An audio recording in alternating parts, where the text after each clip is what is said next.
Good morning, students. Today we will discuss a different group of drug, that is the drug which can control mania, that is hyperexcitable state. In last few classes we talked about antidepressants. There are very few drugs which are available as anti-maniac, that is also known as mood stabilizing drug. The drug which is most widely used clinically is the lithium. In around 1960s and 70s, the importance of this has been understood, and it has been found that a narrow range of serum lithium concentration was realized, and unequivocally evidence of its efficacy is there. At present, lithium is a drug of its own kind to exert a prophylactic effect in bipolar manic depressive illness, that is MDI, and is being extensively used at centers where the serum level can be measured. So there are some other drugs nowadays which are also used. We will discuss it later on. So let us discuss the lithium carbonate, which is used only in higher centers because the concentration of serum level has to be maintained. That at certain level where the maximum action of lithium can be obtained. Above and below that level, action is not so pronounced. So in higher center it is used. Now let us discuss the mechanism of action. Main action obviously is on central nervous system.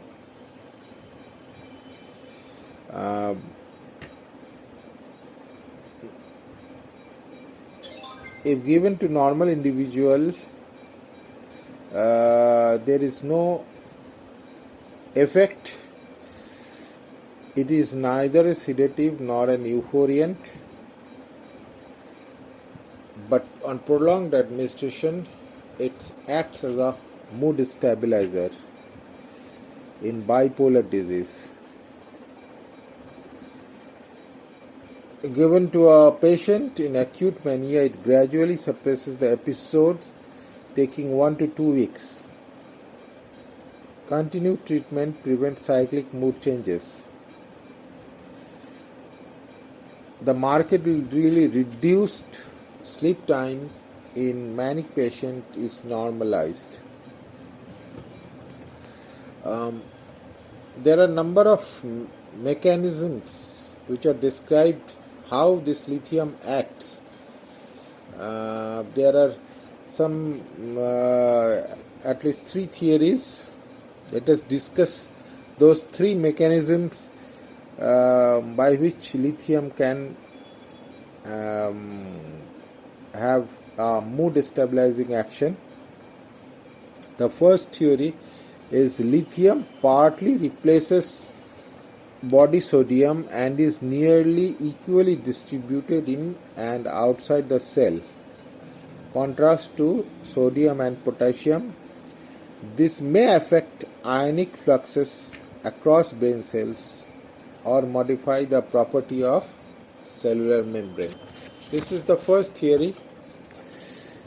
The second theory is lithium has been found to decrease the release of noradrenaline and dopamine in brain of treated animals without affecting 5-HT release.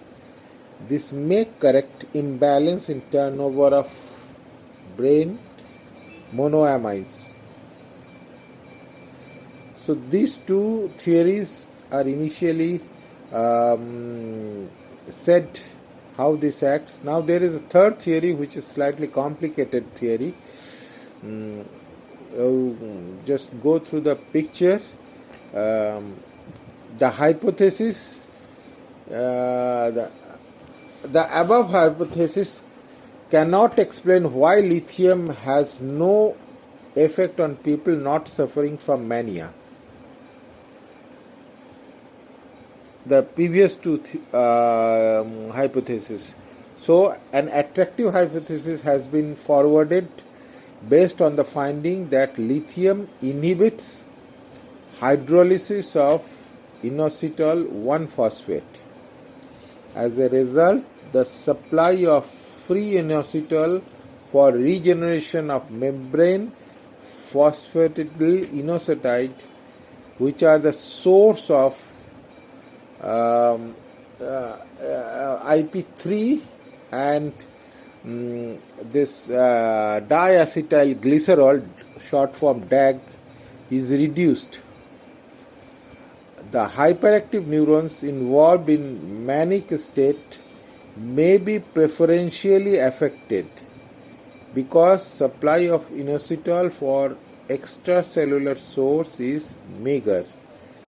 So the third theory is slightly complicated, but it is more acceptable nowadays, and it is said to be, to some extent, explain why lithium acts on only the manic patients, not in it does not exert any action in normal individual. Now some other actions. Lithium inhibits action of antidiuretic hormone, that is ADH, on distal tubule and causes a diabetes insipidus like state. It has some insulin like action on glucose metabolism. Leukocyte count is increased by lithium therapy, and lithium reduces thyroxine synthesis by interfering with iodination of tyrosine. So these are some of the other actions which are sometimes clinically useful. We'll discuss it in uses. Now let us discuss the adverse effects. Adverse effects, the side effects are common but are mostly tolerable.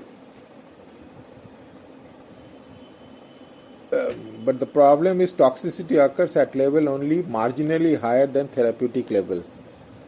As we discussed, the serum level has to be properly maintained. So the adverse effects, you can say, can result in nausea, vomiting, mild diarrhea can occur, which can be minimized by starting at lower dose. Thirst and polyuria are experienced by most. Some fluid retention may occur initially but clears later. Fine tremors and rarely seizure are seen even at therapeutic concentrations. CNS toxicity manifests as plasma concentration rises. There may be coarse tremor, giddiness, ataxia, motor incoordination, nystagmus, mental confusion, slurred speech, hyperreflexia.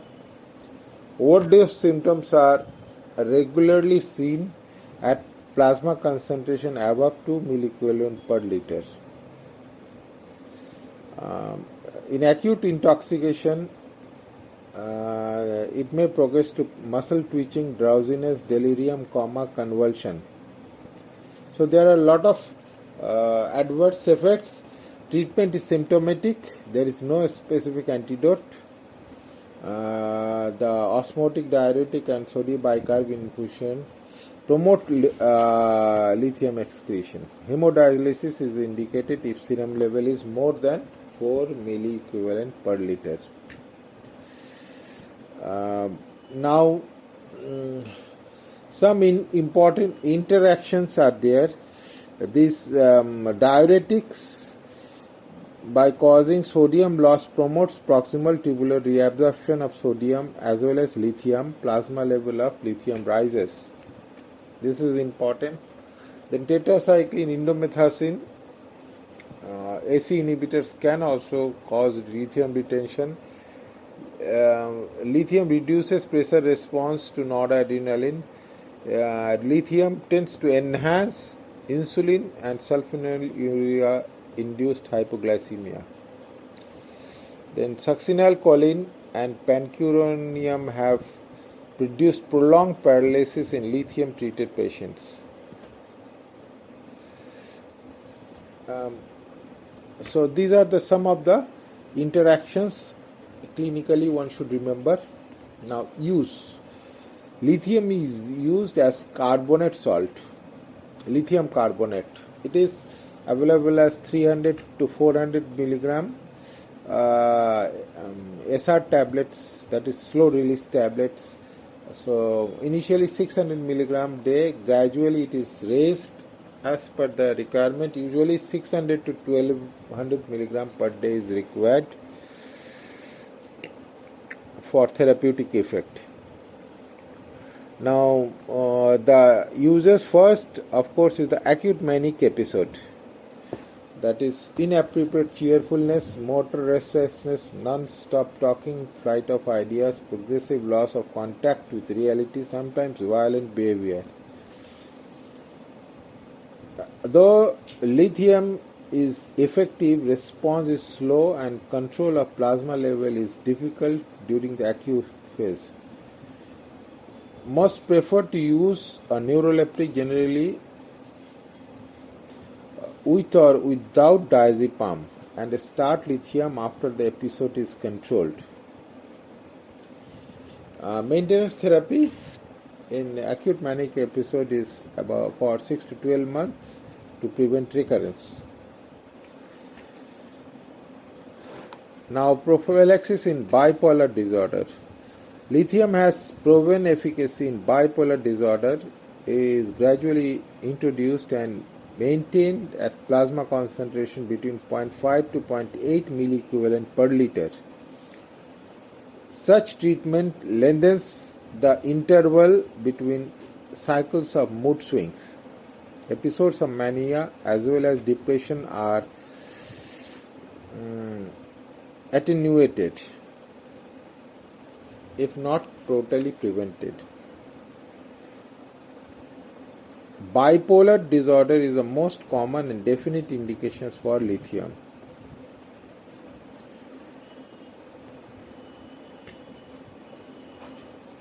Problem is most cases relapse when lithium is discontinued. Withdrawal when attempted should be gradual over months. Lithium can also be useful for recurrent unipolar depression. Also, combination of antidepressant plus lithium is often used initially, and then lithium is continued in the maintenance phase. Then lithium is being sporadically used in many other recurrent neuropsychiatric illness like cluster headaches and adjuvant with tricyclic antidepressants in recurrent non-bipolar major depressions. In cancer chemotherapy, induced leukopenia and agranulocytosis, as lithium may hasten the recovery of leukocyte count, it is sometimes used to restore leukocyte count. Then inappropriate ADH secretion. Lithium tends to counteract water retention, but it is dependable. Now there are certain other drugs. They are classified as alternative to lithium.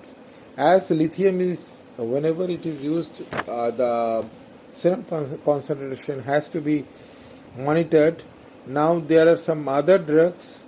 Some of them are quite useful in this as an alternative to lithium. The first and foremost is the carbamazepine. This is the drug for epilepsy, but the efficacy of carbamazepine in mania and bipolar disorder is now confirmed and is rated equal to lithium. Patients who relapses on lithium therapy or those prone to rapid cycling of mood state do better on combination of lithium and with carbamazepine treatments. Since carbamazepine therapy is easier to manage and better tolerated than lithium, it is being increasingly used as first-line adjunctive treatment for acute mania as well as bipolar illness. There is no requirement for serum maintenance of serum level of carbamazepine. Dose and effective plasma concentration range is same as for treatment of epilepsy. However, its efficacy in long-term prophylaxis of bipolar illness is less well established. But still it is quite widely used in general in place of lithium. Second drug is sodium valproate, a reduction in mania. This is also a group. This is also a drug which is an anti-epileptic group, and a reduction in manic relapse is noted when valproate is used in bipolar disorder. Trial have also attested to its efficacy in prevention and treatment of acute mania, and some cases may act faster than lithium. It can be useful in those not responding to lithium or carbamazepine or not tolerating these drugs. A combination of lithium and valproate may succeed in cases treatment resistant to monotherapy with either drug. And the dosage are same as that of for epilepsy. The other anticonvulsant like lamotrigine, gabapentin, topiramate have also been found to be effective in bipolar disorder, but their relative value is not yet known. Lamotrigine appears to be specifically useful in depressed and rapidly cycling phase of the illness. So this finishes your drugs which are used for this mania and manic MDI, manic depressive illness or bipolar disorder. This finishes the entire psychopharmacology. We'll discuss another chapter in next class. Thank you.